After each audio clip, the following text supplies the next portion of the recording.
heat is on, and we've got at least 3 more days of very hot conditions. I'm meteorologist Sean Stiles. We'll take a look at your forecast. With the rise in hate crimes against those of the Jewish faith, the San Diego City Council is voting any minute on a very specific definition of the word anti-Semitism. Coyotes looking for shade during our scorching hot temperatures, and they're not the only animals seeking relief right now. Why you'll see more coyotes and rattlesnakes too. The luck of the Irish here in the downtown Gaslamp Quarter will show you all the St. Paddy's Day celebrations. They call it the rapid line, but it's anything but, according to riders. Why transit advocates say the city hasn't delivered on promised improvements. We begin tonight with a live look at La Jolla Shores. I have to pause for a moment because that is incredible. Just gorgeous. As another day of high heat bakes San Diegans, good evening and thank you for joining us. I'm Carlo Cicchetto. I'm Marcella Lee. You can't feel that heat in the studio, but we know it's hot out there. It is a weather impact alert day as that heat wave keeps the county simmering like it's summer. Meteorologist Sean Stiles is in for Carlene tonight. Joins us with the first look at conditions right now. And Sean, what can we expect for the rest of the week? Well, I'll tell you, Marcella, if you like the heat, you're in luck because I've got at least 2 or 3 more days of it from the coast to the inland areas. And the National Weather Service backs up what I'm saying with the heat advisory and all the orange you see through Friday at 8 p.m. We have an extreme heat warning going into play tomorrow morning, and that will last through 8 p.m. on Saturday. That's all the pink or magenta on your screen. As far as conditions are concerned here in Southern California, we will continue to see very hot conditions. So if you feel like you're starting to get a little dizzy, cool, pale, clammy skin, you're probably starting to feel a little heat exhaustion, muscle cramps, just cool down right away. Head for some shade, drink some cool things. And if you're feeling these symptoms, throbbing headache, red hot, dry skin, nausea, vomiting, go to someone and ask them, can you help me? Because you're probably suffering from heat stroke and you could pass out. Look at these temperatures. It's crazy. Right now, it's still 92 in Mira Mesa, 89 in El Cajon, 88 in Alpine and Ramona.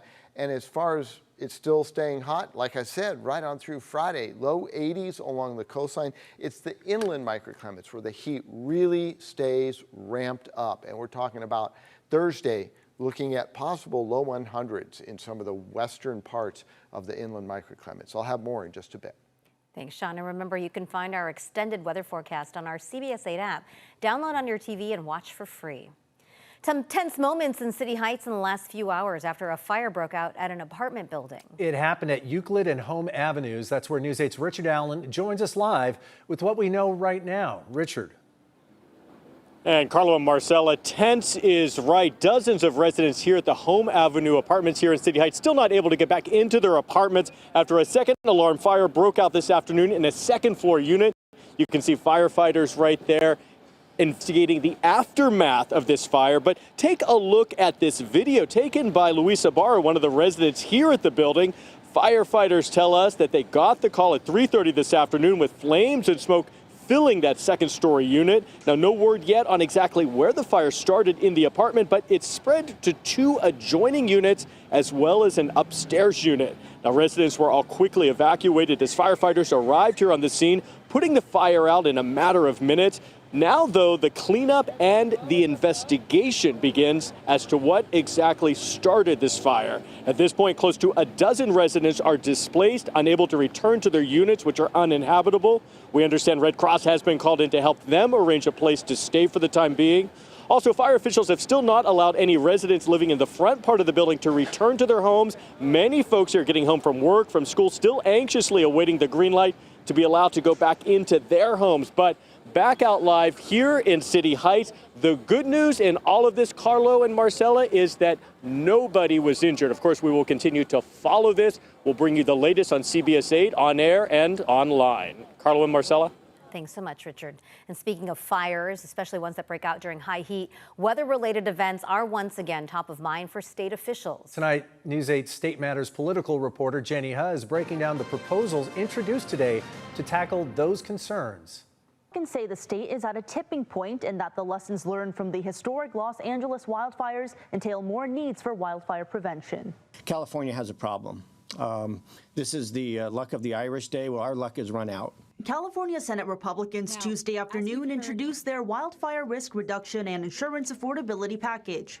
You know, we'd like to work with our Democratic colleagues to condense, combine, but to bring real solutions to Californians. A big emphasis on wildfire prevention, especially by homeowners themselves, to create more defensible space, the buffer between a structure and the surrounding area. That gives us the opportunity to get in and hopefully control the fires and push them around the homes and not burn down. For our residents, now is the time to act.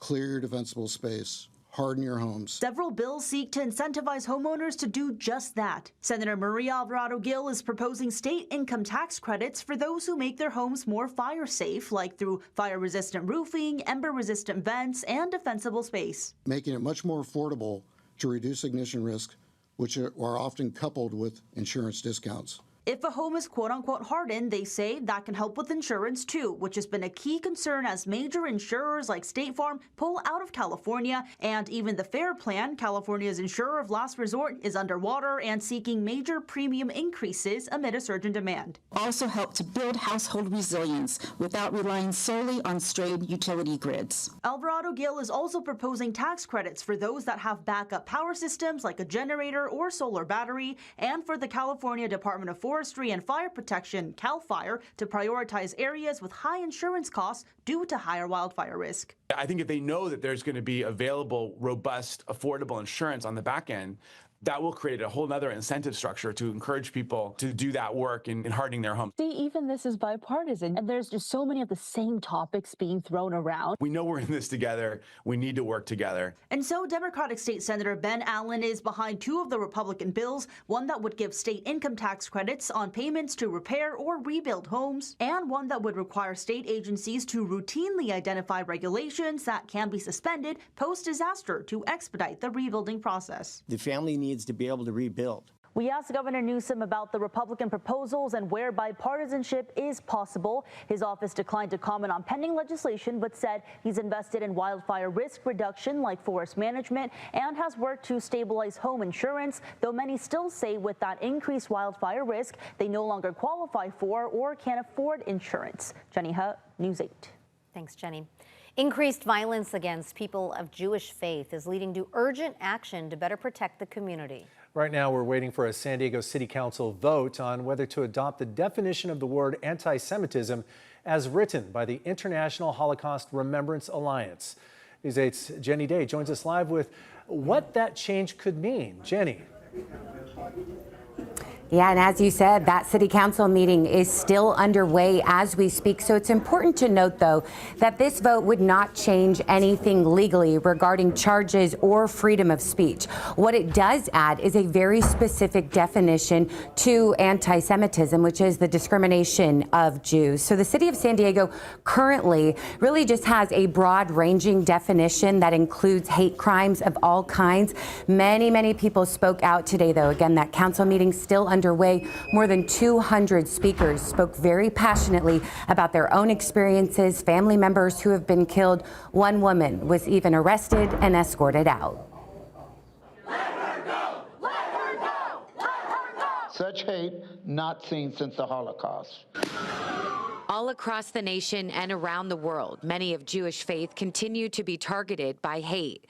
An attack on a synagogue in Michigan just last week, and here locally, a shooting at the Chabad of Poway in 2019. I want to grow up in San Diego where Jewish kids don't have to be afraid to display their Jewishness or Zionism. Every person and every language has the right to exist. Just in the last week, San Diego police announced they would be increasing patrols around places of worship, specifically synagogues. They say anti-Semitic incidents in San Diego increased by 150% just within the last year, and that defining it will serve as a tool to better recognize and respond to it. But just in the last few months, a man was beaten up downtown speaking Hebrew. A human swastika was formed on a high school campus.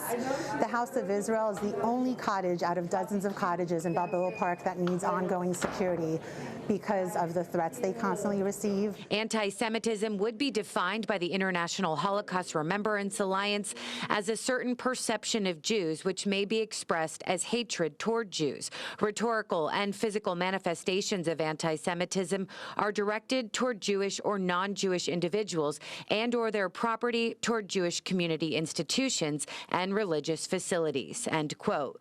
Many people, though, also spoke in opposition to that definition. As it does not serve its intended purpose of protecting any community, especially the Jewish community. It is rather a harmful and divisive motion brought forward in a hurry. It's true that anti-Semitism has been increasing, but so has Islamophobia. Do we need a special law for each type of discrimination in this country? And this proposed definition is the most widely used around the world. 40 countries, 35 states and counting. They really just want people of any faith to feel safe. So this council meeting got underway at 2 o'clock today. Certainly keep it here to see how the council votes. Jenny Day, News 8.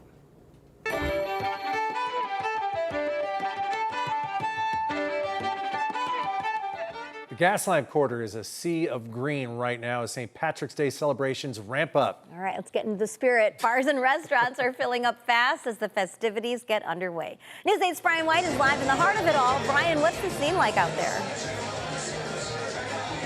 Yeah, this is where a lot of people chose to celebrate tonight. I'm inside the Fields Irish Pub where it is a packed house, people enjoying themselves and having fun on St. Paddy's Day.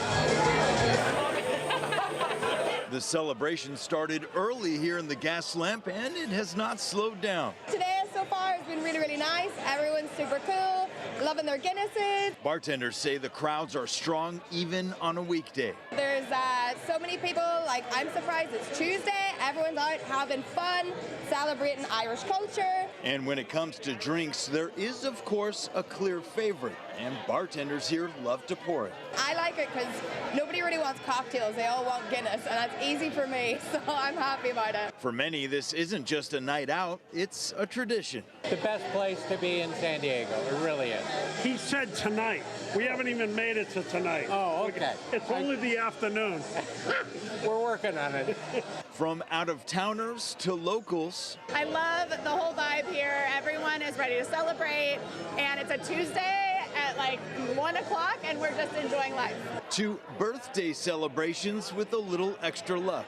Do you feel the luck of the Irish? I feel it every day, but especially today. Cheers!